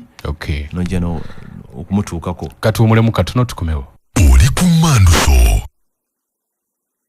ampuliriza Manduso kuli dakiika ziri 26 zokka zimaze okata ku ssaawa 2 ez'ekiro ky'olunaku olwaleero nkulamusiza ku mwami Angalia Robert mugole Angalia Robert yakola mu National Water and Sewage Corporation kubuzizaako Angalia Robert agenti ali ku Manduso atumbudde webale kuwuliriza njagala kujjukiza gwe omuliriza waffe nti aba Conversion Feeds bategeeza abalunzi b'enkoko ez'ennyama mwenna nti babaleetedde akalungo Intraco Concentrate katabulwa mu mmere y'enkoko ez'ennyama kalimu calcium ayamba okugumya amagumba kalimu ebipimo ebituufu bya proteins ne vitamins ebiyamba enkoko zaffe okukula obulungi kayamba enkoko obutafulumya kalimbwe mubisi nnyo kino kiyamba okukuuma ekiyumba nga kikalu bulungi ekiseera kyonna enkoko eridde emmere omuli akalungo ka Intraco tefuna masavu mangi agayinza okugireetera endwadde enkoko bwe zirya emmere omuli akalungo ka Intraco zikulira wamu ate era zibeera nzito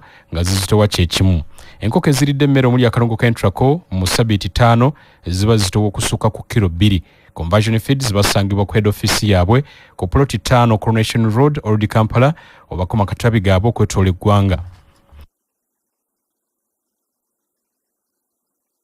esimu kuba kubira eri nooti 782 228 oba nooti 7 792 nooti 64 ojja kumanya ebisingawo ali mu bulimu gw'obulunzi n'obulimi mulimu ebisomozebwa nkumu okugeza ng'embeera y'obudde embi omuli ekyeya enkuba ennyingi ennyo oba kibuyaga ebiyinza okwonoona ebirime byo wamu n'okutta ensolo zo okwewola ssente mu bank n'oziteeka mu bulimi obw'obulunzi naye olw'ebizibu ebitebereka nazo nno ziyinza okufiirayo ebizibu bino byonna n'ebirala bingi osobola okubivuunuka singa ofuna insurance y'ebyobulimi n'obulunzi agricultural insurance.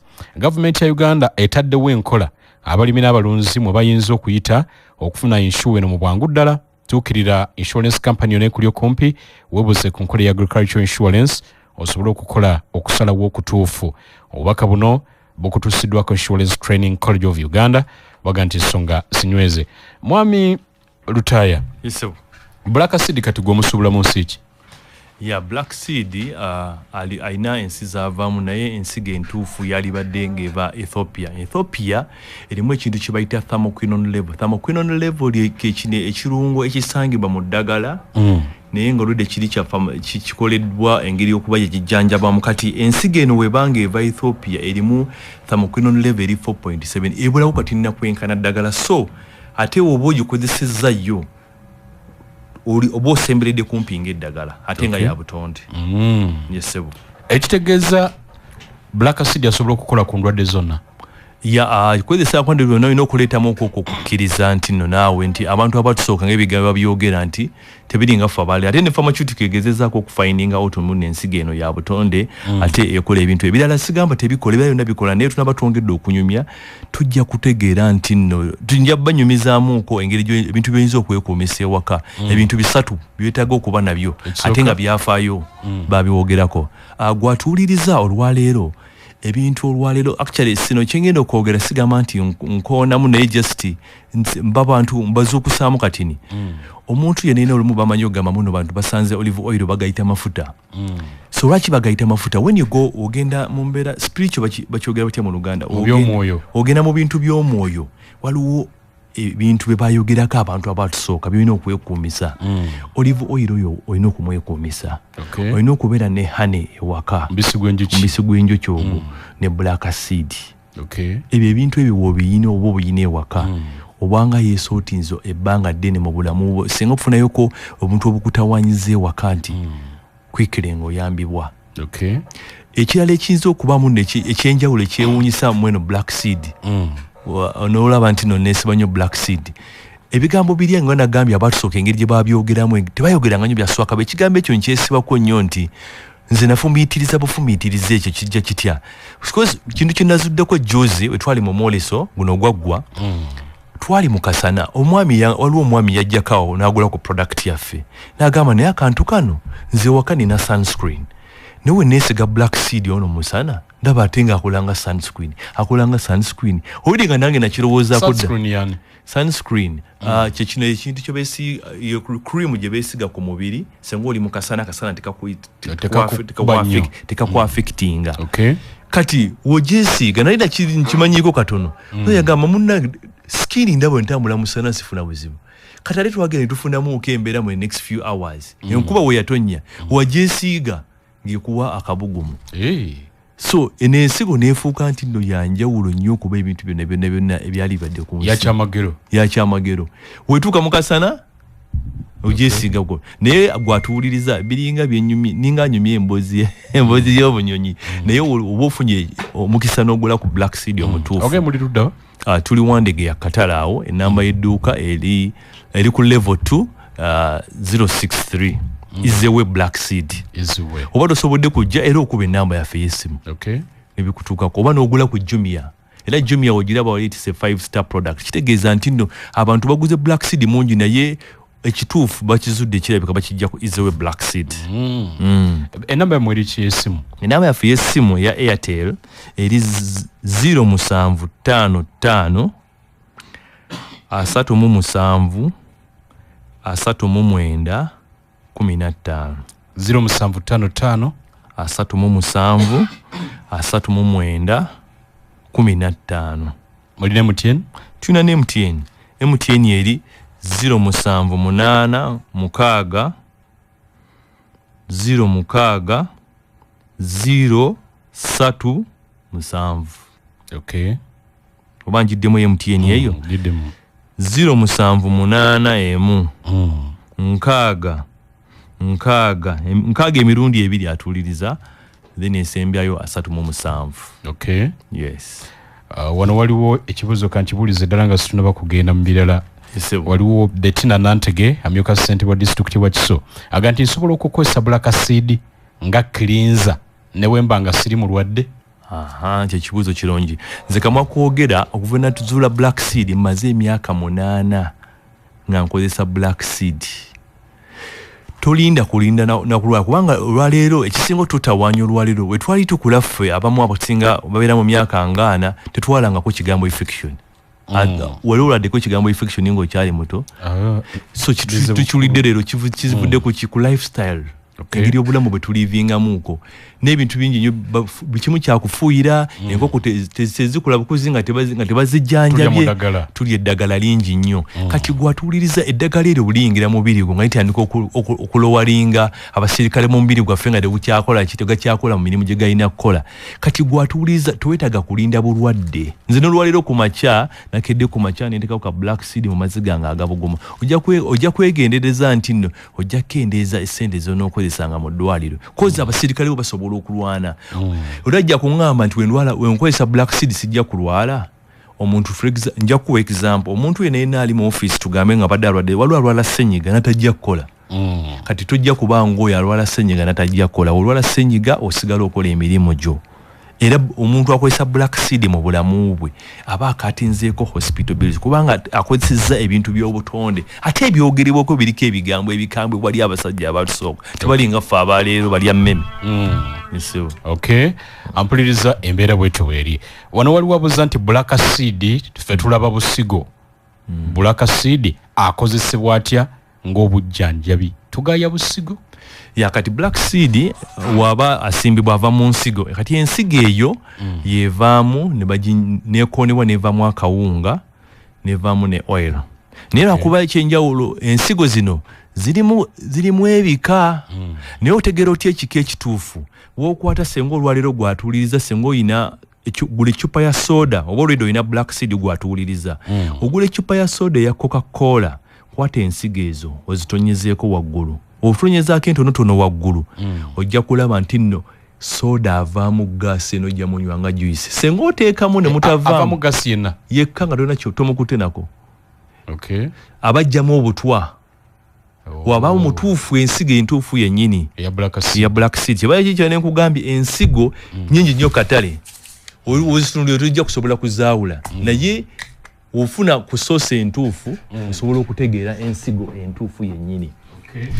Naye nga ate wogirabira kati gwe ogigaaya wano ogiwulira erinamu akasanyalaze waliwo akabaalaala kalale bulimu levels era waliwo n'akabamu akabaalaalamu okongako naye nga akatuufu kalina eddala kaba kakusaba mazzi. So omuntu oteekako obusigo obwa ku cupa ya soda n'olaba nga tewali kivuddemu ensigo yandiba si ntuufu.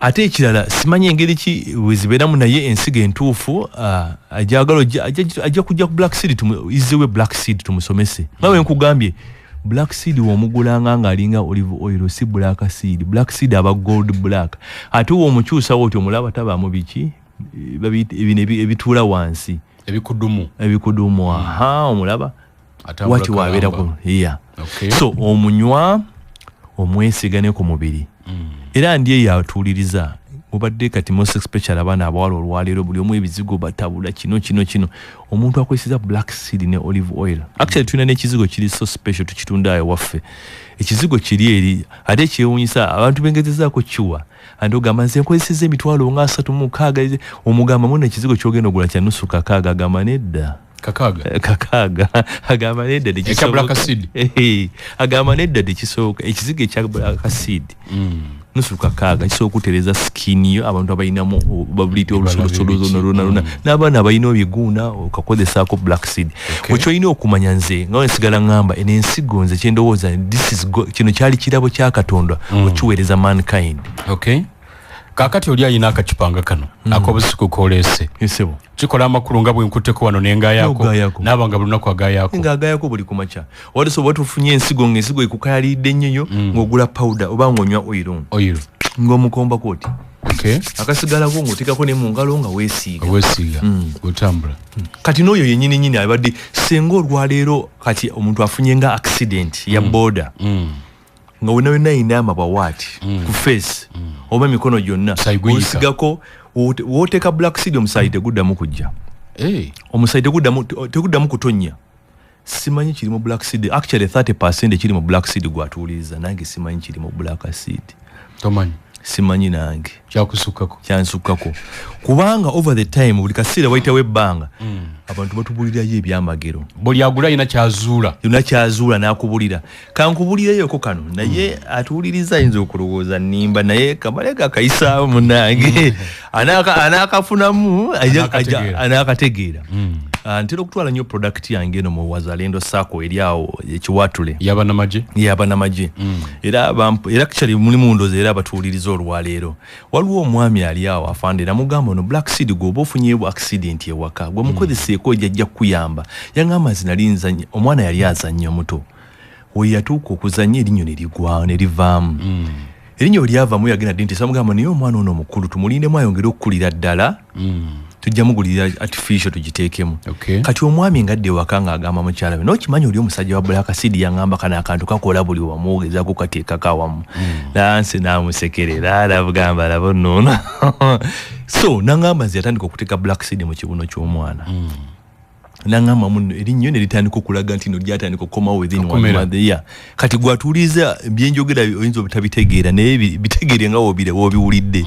So naye onooba ofunye ka black seed omutuufu ojagenda omugerese. Kati ate gwe labayo gwe nali nnyumiza emboozi yaŋŋamba nze nedda nze omwana wange twali tuzanya lyanyanya bunyenya otagamba nze nakwata bukasi ka black seed ninteekamu obutesi eri farming. Actually n'oli alina erinnyo nga limuluma kasote ka black seed mu kamu ono ati n'onyomunguza ekituli oba erinnyo libi nnyo genda olabe omusawo naye uncomfort ebeera mu kamu erinnyo likuluma oteeka butesi black seed mu kamu n'onyomunguza ddakiika nga 4-5 ate towandula.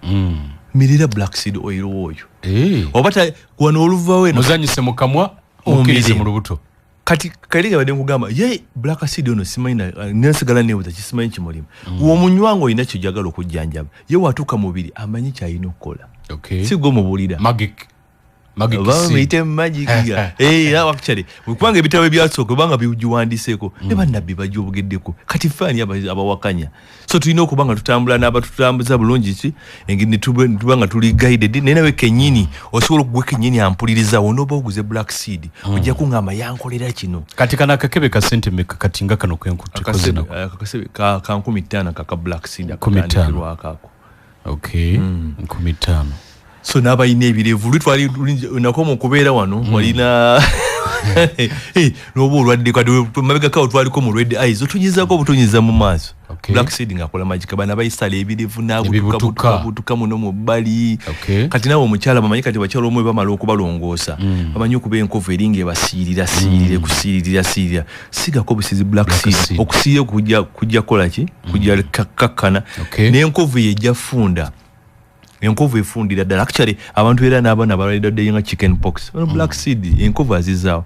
Wenakomako okufuna ye waliwo patient gwe nafuna nasanga omuvubuka bali baŋŋambye muno oba yavuddeko kati weyavaako n'ateeka omutwe mu sigiri naye bampita okugenda okujjanjaba omwana namusanga face nga mbi nnyo nange nafunamu n'okutya ne ngamba black seed tagaana okukola ng'eyidde omuliro ne muwa black seed. Omuvubuka yamala wiiki 2 olero woomulaba ali awo kanyanya woomulaba toyinza kuloza mune yayitaddeko omutwe ne mu sigiri. So black seed mulungi nnyo ku mabwa osabukasabuka ebigere biwunya kati nga n'abaami abalina issues ne private part byekyama infection kikakola ekyenjawulo kikanewunyisaako omukyala olanga okawulira kamu ka irritation yako naye omukyala wakawulira wansi awo wakasigayo nawulira nga kamu irritating kitegeeza ali mulwadde. Kati ko kennyini kekakubulira mu tebulu wokasiigawo nga tolina nawulirayo okubalaggalwa naki okubalagala toli muyonjo kennyini kekakubulira nti nokoze eki obulamu oteredde kasoosiiga n'oba nga tokyawulira oba oteredde. Black seed you know black seed kati enendooza yakati abeera oil kati olabera oil so ekyebbe ekiri ku oil akola external ne internal mwesiiga kungulu ne munda omumira n'omunywa kati bandwadde actually when nali mpita mu National Drug Authority ekintu kinateekesako wano kyebakakasiza ddala kyo ebateeka kuwalira omuntu senga alikozesa for peptic or gastric ulcers omuntu kasama kozesa religious onatukozesa obutakoowa within a period ka wiki 3 ku mwezi ulcers obozimezi zigenda butadde oba zisirika bugenda butadda ng'oguze black acid omutuufu kakati oba olina kumukozesa mu bipimo ki era intervals ki kati black seed omulwadde nga wa ulcers akozesa black seed asobola okukozesa honey namutabulamu ne honey munanga ate munanga ekyewunyisa honey nsisi nti buli omu asobola omukozesa abamu abayisa bubi wadde wa butonde so atasobola kukozesa honey amukozesa eka direct nakozesa warm water lwaki tukozesa warm water ddala abantu abakulu ayiwako ka oil ku mazzi agokya kyayi mukalu oba mazzi agawoma ekirimu awo amagezi okukozesa warm water kati olaba olwaleero olina sinki gy'onabamu engalo kati sinki eyo gira wayitawo emyezi ng'ena ekwata wansi naye oba yagala kugijjamu biri ebiri mu bbali okozesa amazzi gabuguma genda n'ogafumba n'oyiwamu negogola bulungi kati naawe kino kabulaka acid okanywa n'amazzi agabuguma naye wabeera mwana muto bo tebannaba kulya myaka mingi kati ffe olidde kati sebo tuli naye mu studio emyaka gy'oli wakalira emmere emyaka emeka myaka gigenda mwana oba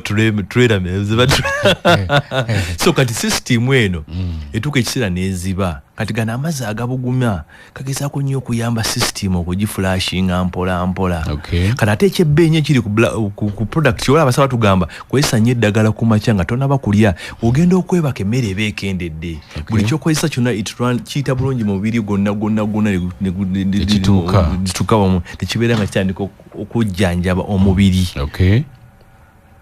so black acid so yo black acid wabyewuunyo ojja kusiga nti nembozi actually ya black seed yakutuula ku mukeeka ne tunyumya nga twatandise ginyumya bajja kukyalireko ewandege ya munyumi bajja kukyalireko ewandege ya tunyumye bagulawo buliddi tugulawo kuva ku Monday paka lwa mukaaga kuva saawa 2:00 paka saawa olumu tutuuka ne saawa emu eyakawungeezi era newotusangawo fena tuli bakugwa tuluddewo ne benkola nabo basobola okuddamu ebibuuzo byennyonnyola mbadde nabo ebbanga ddene so nammwe abatuwuliriza ekibbeeyi kinsanyusizza nnyo nti nno abatuwuliriza abatugulako nnyo ddala abasajja abantu basaabasajja bannamasaka bannaye mutwagadde nnyo abayizi be black seed we Masaka atwagala nnyo oli asobola okuteeka n'ekintu ku taxi nga yagala agula kacupa ka mutwalo nateekamu omutwalo omutyango oyo agula nekamu omutwalo mutuuka era kupoyesa mutulinde tujja kubaayo enamba y'essimu gwe babakubira ku ki enamba y'essimu ya Airtel eri 0755 37 39 15 0755 37 39 ya MTN eri 078 nkaaga 37 07 078 nkaaga 37 yes ampuliza katumulemu katono eddakiika ziri 11 ezise ku ssaawa 11 ezibulayo okuyingira mu ssaawa 3 ezekyo lunaku olwali lwezikona 3 omukulu onojja kumusiibula naye ga nti nga tujaguza emyaka 50 ejja I&M Bank twanjudde enkola zaffe eza tekinologiya ez'enjawulo okukusobozesa gwe kasitoma waffe okwanguyirwa empeereza yaffe bakasitoma baffe bonna abakozesa Mastercard bafuna ennyongeza zino wammanga enshuwa ey'obwereere nga bagenda ebweru w'eggwanga naddala nga batambulira ku visa eya Shingen okusalirwako ku tiketi z'ennyonyi n'okukozesa ebisenge ebituulwamu ku bisaawe by'ennyonyi eby'enjawulo okusalirwako ku woteeri nga Serena Group okusalirwako ebitundu 25 buli lw'ogula ebintu ku Jumia sukaali esasuliddwako ebitundu 75 ku buli 100 ku matendekero aga Unicaf bakasitoma baffe tubaaniriza okukozesa ekyuma kyaffe ekya digital pod ekisangibwa ku Kingdom Kampala. Kino nno kikusobozesa okutereka ssente okutuuka ku kawumbi kalamba essaawa yonna buli lunaku ng'okozesa ATM card yo. I&M Bank on your side. Banka ya I&M erungamizibwa ekitongole kya Bank of Uganda. Ssente z'abakasitoma zirabirirwa ekitongole ki Deposit Protection Fund okutuuka ku bukadde bubeera 10 bwokka. Njagala kukujjukiza nti ku Forest Resort Reza omulimu gwabwe kukakasa nti buli kiseera kyofuna kiyoyoteddwa gw'omugenyi waabwe osobola okufuna ekisinga n'empeereza yaabwe eyeesimisa era ngeri ku mutindo gwa nsi yonna bakukakasa nti okugenda kwo tekuba kukyala bukyazi kwokka wabula lubeera lugendo olukutuusa ku bbino ery'okwesiima. Sisimuka ng'otunula ku butonde obwetolodde ebisulo byabwe ebyoyoteddwa era ebijjudde Kalonda yenna ow'omulembe agenderedde okukuwa emirembe n'essanyu ng'akawe bwe kakufuuwako mugadiniza bwe zijjudde obutonde. Funa ekyokulya ekiwooma okuzaama ekiteekeddwateekeddwa abafumbi abakuuka mu kufumba buli kika kya mmere. Balina Kids Park omwana wo wazanyira, swimming pool weri, byonna bya mulembe nno. Kaakana ng'owuliriza amaloboozi amaseneekerevu buli Lwakutaano nga luno ku live band era nga mwattu babeerawo n'omuyimbi ow'enjawulo era bakutegeeza nti ku Forest Resort Reza bakuweereza gwe wenna mu kiti kyo. Bakyalireko ku kibanja kyabwe www.forestescaperesort.com www.forestescaperesort.com osobole okumanya bye bakola obirabeko ku mutimbagano ate oyinza okuyita ku mutimbagano n'okola booking.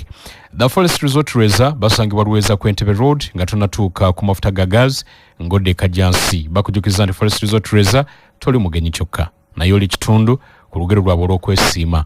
Bakubireko ogende owummuleko nabo oba ogende olyeyo ku kyemisana oba otwale ku famire wummuleko oba ogendeko mu kibira kyabwe okyuse ku bulamu. Essimu eri noti 7 noti 8 5 21 995 oba noti 778 333 486. Jona yatera okugendayo n'omukyala ne bagendako mu kibira kya Forest Resort Reza ne bagenda ne bawummulirako eyo mu miti. Mwami Lutaya nga tumaliriza eddakiika tusigazza ntono. Bubaka ki bw'oyinza okuwumba ku nsonga ya Black Seed nga tumaliriza? Obubaka bw'oyinza okubumba kansuke empiseewo kana kamukadde wange nzaba ntwali omukisa guno okubaako amanya ali eyampuliriza nti ebiseera emabegako yali myaka nga 5 ng'alina obulwadde bwa pressure. Njagala mujjukizaamu ko waliwo yatuka ekiseera nga ngamba medi yampita medi ngulira eddagala lino abasawo bagambe gula eddagala lya pressure ne mugamba nedda atandika okwesa Black Seed. Naye nga womanyi omukadde nga yakuzaala nga amanyi yakubika ne pampa okera ku makyo mubuli ebigendo mujjanja balowooza osaaga. Naye kyamwewuunyisa nti buli nabeeranga naye abantu bankubiranga essimu njagala ku Black Seed n'atandika omukozesa atambulidde. Paka olwaliro kamwa nga bwenjogerera kati Black Seed amuyambye ne pressure era n'emabega kawo yalina n'ensundu. Olaba ensundu eyo gye nkulaga ku maaso eyo. Era muntu yenna alina ensundu ng'olina enezibeeramu amazzi osiga okwata bukwasika Black Seed n'osiga ku busiizi oti ku nsundu eggwerera ekutukako. Kiyo togiraba oyo mama oyo mukadde wange oyo okalaba kazimbya kweri ezimbye ogiraba eviirawo ddala. So eno Black Seed gwoba ogine waka gikozese ku bintu bino ebiyinza okutawaanyeko abaana biguuna biki okuzzaayo ko gwatuuliriza. Era mbadde nsabibwa nnyo n'abantu ebiseera ebisinga nti nno okozesa nnyo opapula b'oluzungu naffe tukoleyako oluganda. Njagala kutwala omukisa guno bategeeza abantu bassa abasajja Kabaka nti akapapula k'oluganda nafunye omusajja eyo n'antaputira endwadde mu Luganda. Newuunyisa. So akapapula k'oluganda azze nga tamanyiiko ensonga z'oluzungu ajja muyambibwa Black Seed. So still atuuliriza nti ensigo eno ya Black Seed atuuliriza bannange giteeke mu bulamu bwo. Sigambye muno ebikola bingi naye weesibe nnyo ku bintu abatusooka bye bayogerako. Ekyo kikulu nnyo. Ebikola bingi naye obyesibako bino ebintu bino birimuko ebigambo birina n'enkomera ze tututeekako ze tutasobola kutegeera. Kyeva nabagambye kali eri 30% nange simanyi kiri mu Black Seed naye kuva leero ku makya era nze ewaffe ewange ewaka omukyala segula cosmetics ebyo ne pharmacy tusiga black seed mu nviiri mutwe buli kimu black seed ngadigida ngonyirira era andabakira yakola nze nkozesa black seed nabi wafu bona bwe black seed so black seed eno tumwesibeko ajitukola ebyamagero waliwo omugeya Shadrack aliko SGM Plumbers Hardware Kyengera nga wakaisa Kyengera Mall agamba nti black seed basobola okumutuweereza gye tuli nga tukubye bukubi simu ne bakola delivery yatukola delivery leze namba zemba wadde kera kumacha kube namba sawa yonna nikati wakati wali omuntu era alikesemu ali jukuwata enje tujja kutuka ko delivery jja kutuka ko actually ya Kampala muntu tukozesa nnyo deliveries kali enamba esimu zibawe kati aliko mutimbagano sengo okera kumacha nginamba yafu yakubuzeeko wenyigabonyiga black izewe black seed ojja kulaba ku ffe tusooka waggulu n'onyigabonyizi black seed oil in Uganda ojja kulaba izewe black seed nange ojja kusangako ne article wa monitor bambi yampandikako kuba nti ne bali kukyusa obulamu bw'abantu abantu nakeera bukeezi ku makya zali manyi muno nasooka okukola omulimu guno zali manyi nyamba abantu bali kumpi nange nina twatuka ekiseera ne gufuuka ddala mu mulimu so nengenda father nesigala nga nyongera okugusoma era nina masters in naturopathy era mpoza akalala kisabadde saagala kuleka gena bagaye mu nabapya abamu era batuliriza tulina ebintu bituzaako okubaako betuyizzaako okukola tugenda kubayo ne ijama center abantu alina internet osobola okuyigako okulumika okwekibuubiro mukululamiiko wali okuwuliddeko okwekibuubiro okulumika kunali kuwuliddeko poza ekibuubiro kyekitya ekibuubiro kibeera nga kintu ekiti kibakabeera nga akayembe bakakozesanga ne bakateeka omuntu ne basikasika sewali olwadde bagamba wadde omuntu omutezi waliwo ebivaamu ani kati edda byalinga bali bakozesa buyembe ne waliwo cups zibakozesa eza glass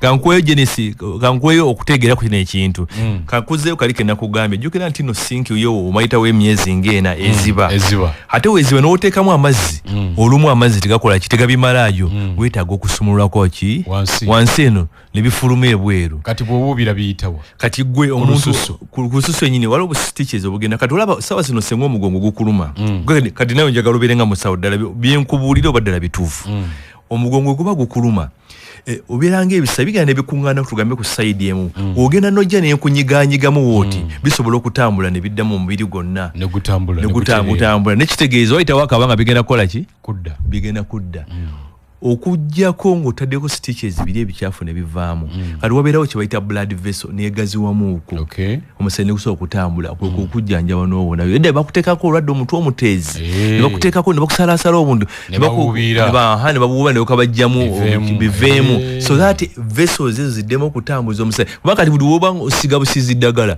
oba osigala nga oweweezamu weweeza obumbirira oluganda lulungi olwo sibula batuuliriza bwana Lutaya abatuuliriza kampani yaffe gye bayita Izewe Black Seed navaayo okuba nti nno guno omulimu ngukola n'okwagala bannange era abantu balina kampani nali background yange nakolako ne mu Telecom naye abantu bagamba kiweesibye ku nsigo eno njagala kubeera wamu kwabo abagenda okukyusa obulamu bw'abantu actually era abamu era abaliko ne mu Harvest Money natambula ne mutabani wange w'emyaka 13 abajja wali ne batubuuza wakiti mwana muyisemu ku mu interview ne mugamba oyo omwana akoze kuva mu myaka gumu ategera Black Seed abasomese yennyini nga sina kye mubuuliddeko era project eno njirwaninga ne mutabani wange njagala ne ayiga omulimu guno so ngukola n'obwagazi bulungi sigukolera ku ssente era nteekako embeera yokuba nti nno nkola product yange ngeri affordable ddala ku muntu wa wansi era gwali eyo n'oba abaana yine bugunda okutandikira ku 15,000 osobola okufuna product ya Black Seed ate Black Seed entuufu Black Seed entuufu ojja kujja tukuyigiriza engeri oyigemu Black Seed omutuufu afaana ntya kali ke mbagambye abeerawo omunyeenya waati abanga zaabu wa bbulaaka tabeeranga olive oil ensigo w'ogikwata n'ogiteekako mu mazzi manga mu soda ogenda okulaba ejjamu obukyafu era Black Seed kyekolanga etuuse mu mubiri gwo esengejja neyo neetereza musangibwa tusangibwa ewandige ya Katale lusofuna ku simu ne ku Google kwetuli ne ku website kwetuli TikTok ne TikTok tunaba kugenda konye nabagenda awo no musigalide tusigalide era nja ufuna yo muntu ajjo kubanga kola ndisukamu ankwate muko naye nga ku Google kwetu ne ku Facebook kwetu ampuliriza nanjagala kusibulira wano nenkubaza nti badimuliza mulungi nemba tukiza nti bwana mukuru wa Kinda Mityana Cathedral Parish Reverend Father Stephen Dusiba ne Saba Kristo wekitiibwa Joseph Kawuki bayita abantu bonna abantu bakatonda mwenna batukoowola ku Sunday eno tugende tujaguza emyaka 6 egyekifo Kinda Mityana Diocese emisi ejja kutandika ku ssaawa 4 ez'okumakya era egenda kukulemberwa mu musumba w'essaza lya Kinda Mityana Dr. Joseph Anthony Zwa. Omukolo gugenda kuweerezebwa butereevu ku 88 okutandika n'essaawa 4 ez'okumakya ku Sunday nefena tubeereyo mu Kinda Mityana tujagulize wamu emyaka 6 egyekifo. Ate olunaku olw'enkya amakanisa g'aba Seventh Day okwetula wonna kusabira Ssaabasajja Kabaka. Olwalero abayisiraamu basabira Ssaabasajja Kabaka nga tolekera amatikkira ag'omulundi ogwa 31 olunaku olw'enkya buli kanisa y'aba Seventh Day weeri egenda kusabira Ssaabasajja wadde ng'okusaba okukulu kuli kireka naye abakulembeze abakadde b'amakanisa abasumba ababuulizi abadyankoni mwenna mukiteeke mu nkola ti mu makanisa g'aba Seventh Day olunaku olw'enkya kusabira Ssaabasajja Kabaka wonna. Ate ku Sunday n'enzikiriza ezigwa mu Tulubeeryo nazo zijja kusabira Ssaabasajja Kabaka. Kale nno twagala kubagaliza weekend ennungi, sabbiiti ennungi, Katonda abakuume. Ssaabasajja Kabaka awa